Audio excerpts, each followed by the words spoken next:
आज हम बात करेंगे आत्म परिचय की। जब तक आत्म का अर्थात स्वयं अपना परिचय नहीं होता, तब तक हमारे पास आत्मविश्वास नहीं हो सकता। परंतु अपनी पहचान करने का क्या अर्थ होता है, कभी विचार किया है? सोचिए, जब कोई आपसे पूछता है कि आप कौन हैं, तो क्या उत्तर देते हैं?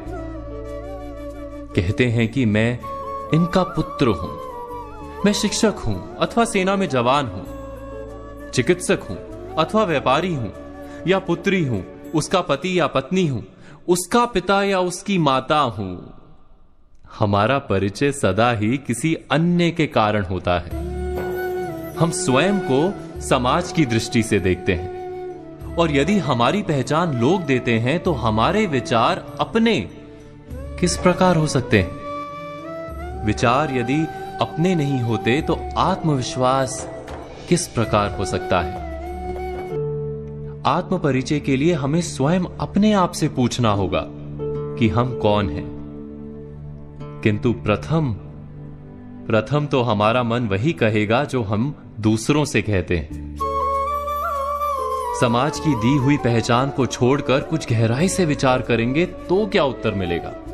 अवश्य हमारा मन कहेगा कि मैं वो हूं जो पर्वत की चोटी पर पहुंचेगा या समुद्र तैर जाएगा, कोई महान कार्य करेगा, सत्ता प्राप्त करेगा, बहुत बहुत धन प्राप्त करेगा, सभी लोगों का नेता बनेगा, सबके द्वारा पूजा जाएगा। अर्थात हमारा मन सदा ही हमारी पहचान बनाता है हमारी इच्छाओं से। हमारी इच्छा ही हमारे जीवन की व्याख्या बनी रहती है। हमने जाना कि हमारा मन सदा ही हमारी पहचान हमारी इच्छाओं से बनाता है, लेकिन इच्छा या ख्वाहिश तो उसे कहा जाता है जो कभी पूर्ण भी नहीं होती और बदलती भी रहती हैं।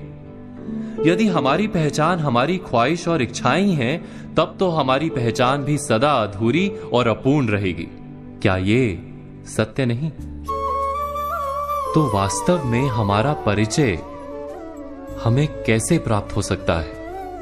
हमारी पहचान वास्तव में ना वो है जो समाज हमें देता है, ना ही वो है जो हमारी इच्छाओं के कारण हम ओढ़ लेते हैं। कुछ और गहराई से विचार करने पर हमें अपनी पहचान मिलती है।